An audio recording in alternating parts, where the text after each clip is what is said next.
One more thing. What are the keys for game one for the Dallas Mavericks to finally win a game one? I'll tell you what they are right now. I'm here because I have to be here. Dallas is going to get a seat at the table. That's it. It's me versus the machine. Don't let his lightness take away from his quickness. You can rest later. You're young. I never recovered here.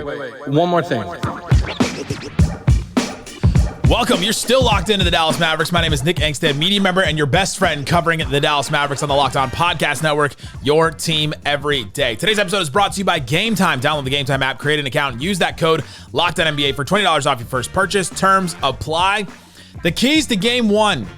Let's get into them. We'll talk about, can the Mavericks win a game one? Talk about the Human Torch, Kyrie Irving. We'll talk about Mr. Fantastic, Luka, and his matchup. We'll talk about Cat and Gobert. We'll talk about the defense for the Mavericks. But I want to start here. Teams coming off of Game 7 are 33-55 in the series after that. The Timberwolves are coming off of Game 7. The Mavs, Jason Kidd, is 0-5 in Game 1s so far as in the tenure of him as the coach for the Dallas Mavericks. So it's sort of like an immovable force meets an unstoppable object meets an immovable force. Dang it, I did an Isaac. Of course I would do an Isaac on the one more thing. The Mavs have an advantage in this. A team coming off of Game 7, again, 33-55 in the series after that. Doesn't mean it's impossible, but it means that, the other team played a bunch of games, and the team played all the way to Game 7, and the Timberwolves were a specific matchup for the Denver Nuggets, and the Mavericks posed different problems to them. So one of my keys is Dallas can't get behind early. Don't get behind early. Don't give them the huge light that you gave the Thunder in Game 1 or that you gave the Clippers in Game 1. Both games came out and the Mavs just didn't look right? Other team's offense came out. The other team's offense came out hot. The other team's offense came out and looked good and crisp and fresh and all that. And all of a sudden, the Mavs just got down a big lead, got down a big deficit, and they just couldn't get back.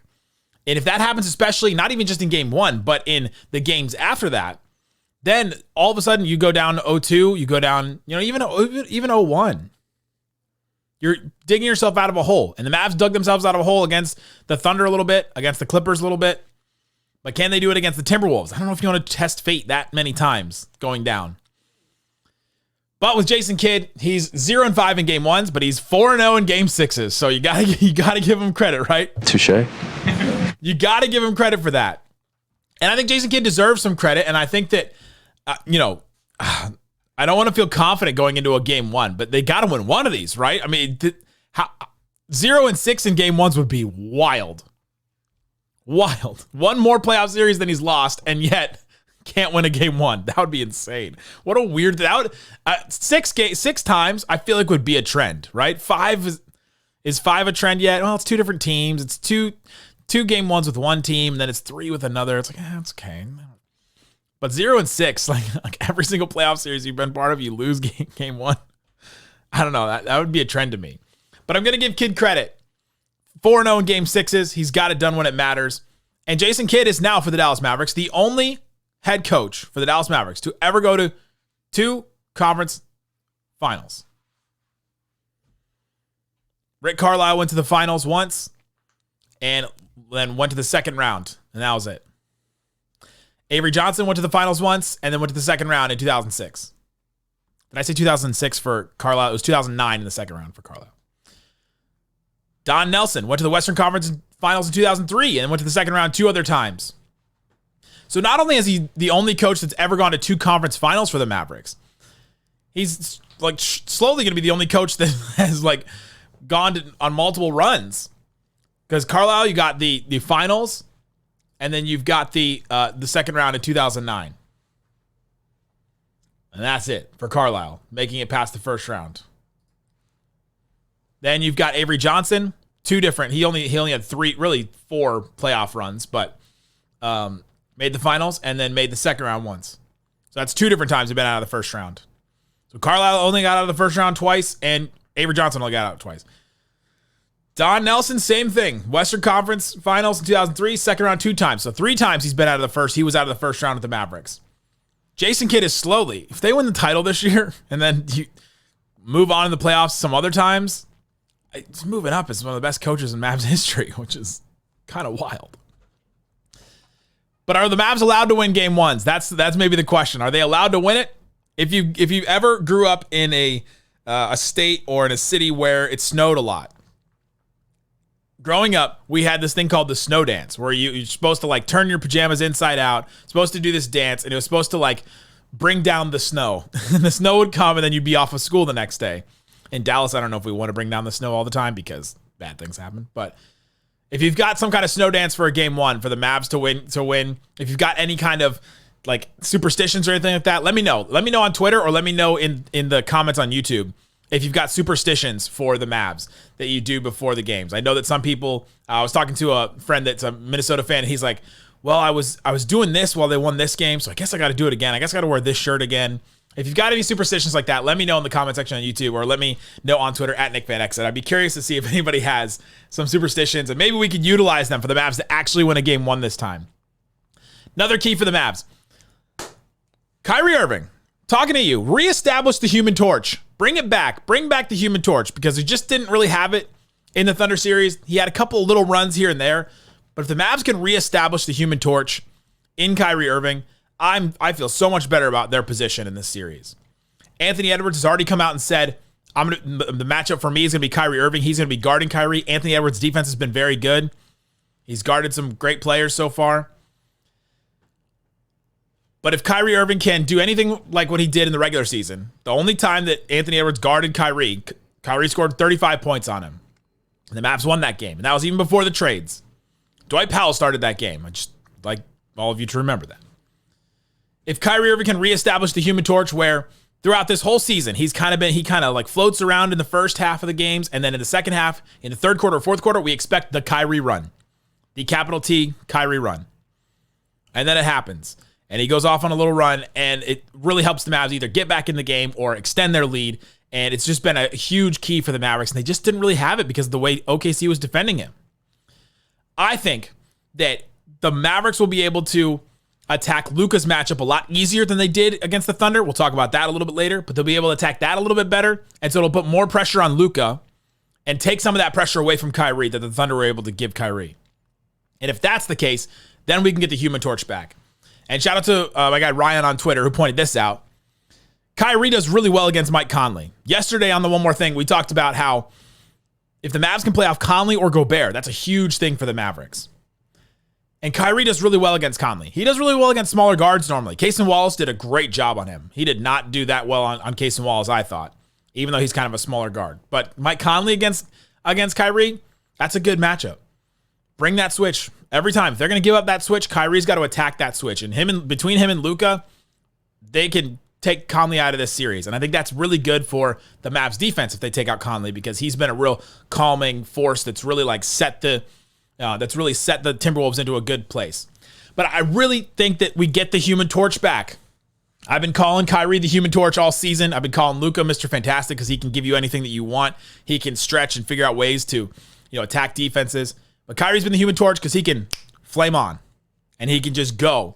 And we didn't get that in the Thunder series. If they can get it in this series, I feel much better about where the Mavericks are, and it'd be awesome to see that in a game one. Kyrie gets 30. Kyrie gets 20 and a quarter. Kyrie gets 15 and a quarter. Let's reestablish the Human Torch. That's what I want.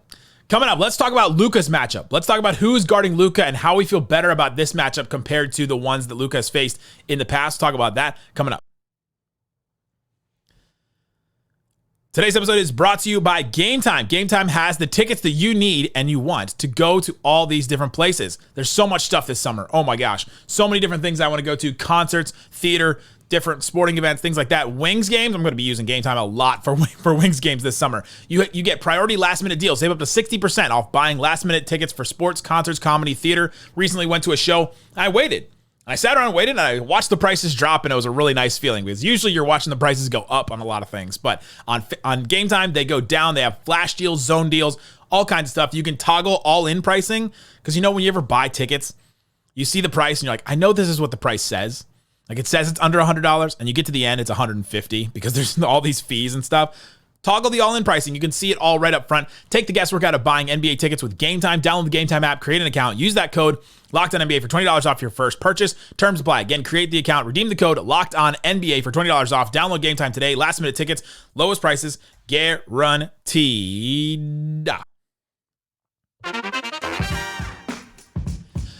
Thanks for hanging out with me on Locked On Mavs, the One More Thing, being part of the show, part of the Raccoon Squad, listening every day. Support the show by subscribing to the subtext. Click the link in the description. You get texts from me during games, after games, extra content, things like that. I answer questions. I send any Mavs rumors, info on injuries, things like that, right to your text messages. So subscribe to the subtext. Click the link in the description. Text the number 214-643-8637.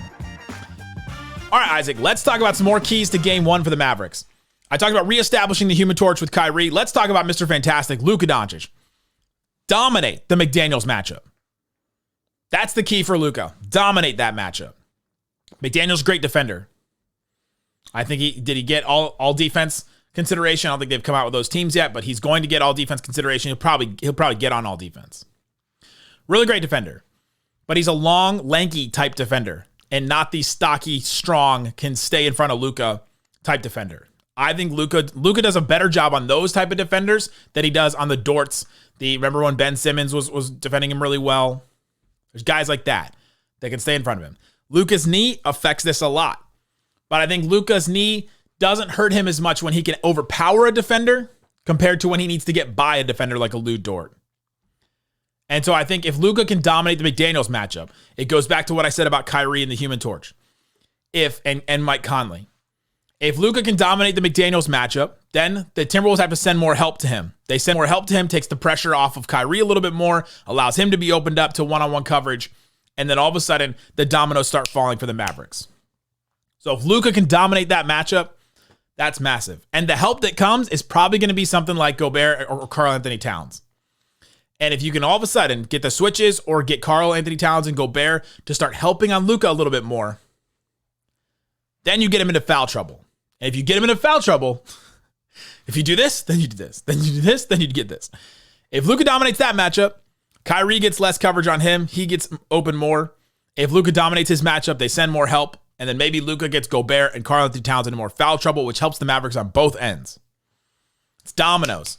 It's all dominoes falling down because Luka dominates the one-on-one matchup in front of him. That's one of the keys. And I think Luka shooting the ball well was a huge key in the series against the Thunder. He shot 30% in game 1 and game 4. They lost those games. He shot 40% in another game. They won, but 50 and 60% in the other ones, and the Mavs won those. That's the key right there. Luka to shoot the ball well, it seems obvious, right? It's like, okay, of course, you want Luka to shoot the ball well. But if he dominates his matchup and makes the Timberwolves defense bend to his will and not him having to always combat what they're doing. So that's the thing. Reestablish Kyrie as the Human Torch. It starts with Luka dominating his matchup too. And Luka dominating his matchup and getting switches and getting Conley off the floor, maybe getting Gobert off the floor. That's what I talked about yesterday. If Luka can do that, he dominates the McDaniels matchup, or he gets screens and then they allow the switch for Gobert or Conley, and he dominates those matchups, then you make the Timberwolves really have to make choices. And head coach Chris Finch really has to decide, do I keep Conley on the floor? Do I keep Gobert on the floor? Make them make those decisions. They did it with OKC with Giddey. They did it with OKC. They did it with the Clippers a little bit here and there with Zubats. They've done it with some of these guys. Make them make those tough decisions. And Luka can make them make the tough decisions. The last key for me is the Mavs defense has to stay in control. They can't let go of the rope. They can't let it get away from them. Look at what happened to the Nuggets. The Nuggets in game 2 look like they just got, taken out for the slaughter.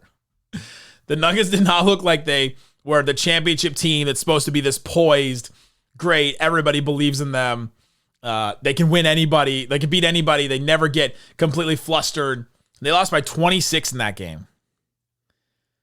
In game 2. And then in game 6, same thing. They lost by 45, the Nuggets did. The Timberwolves, they can steamroll you, and they can start getting it rolling downhill. Mavs defense has to stay in control. Here's the ways they stay in control. Deter shots at the rim. Minnesota's taking more shots at the rim than they did in the regular season. In the regular season, 34% of their shots came at the rim, 11th in the NBA. In the playoffs, 37%, almost 38% of their shots are coming at the rim. That's the most in the playoffs. The Lakers had more, but they weren't there, bro. Deter shots at the rim. The Mavs have done a good job at that. They deterred the Thunder from taking shots at the rim. They had games where the Thunder only took 15 shots at the rim, which is not a lot. Deter shots from the rim. Force the Timberwolves to take mid-range shots. The Timberwolves don't take a lot of mid-range shots. In the regular season, about 31% of their shots came in the mid-range. That's 17th. In the playoffs, listen to this. In the playoffs, the Timberwolves are taking the least amount of mid-range shots compared to their shot volume.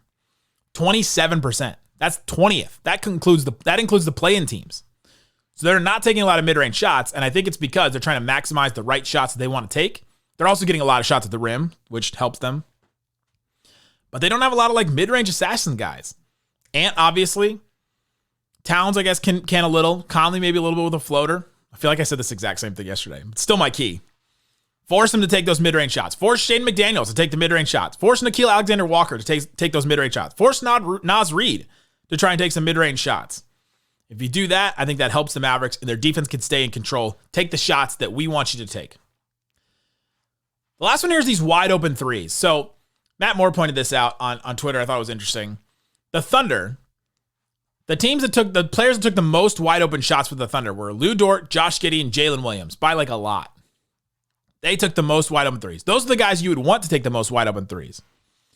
So far for the Timberwolves, the players that have taken the most wide-open threes are Nickeil Alexander-Walker, Conley, and Naz Reid. Those are the guys you probably have to help off of. And those are better options than what the Thunder had, sadly. Conley and Naz Reid are better three-point shooters than Dort, Giddey, or Jalen Williams.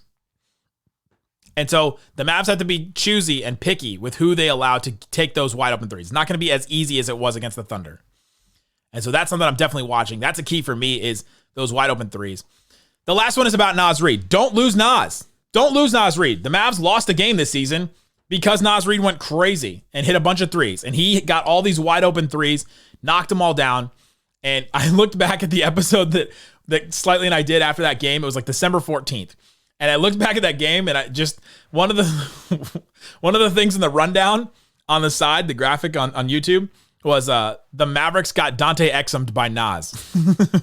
That's what I wrote. Because Exum had just won that game against the Lakers, I think. But Naz Reid went 7 of 11 from 3 on December 14th, and the Mavs got beat by 18. Don't lose Naz Reid. Naz Reid will be the hustle guy. He'll be the take open threes guy. He'll be the get shots at the rim you didn't expect guy. You can't lose him. And so I think that's another key for the Mavericks too, is to keep that. My keys: don't get behind early. Reestablish the Human Torch. Luka dominate his matchup. Get Gobert and Cat into foul trouble, and the defense has to stay in control. Those are my keys. Guys, appreciate each and every one of you for sticking around on the One More Thing. If you like this format, let me know. Guys, thanks for hanging out with me on the One More Thing. Locked On Mavs.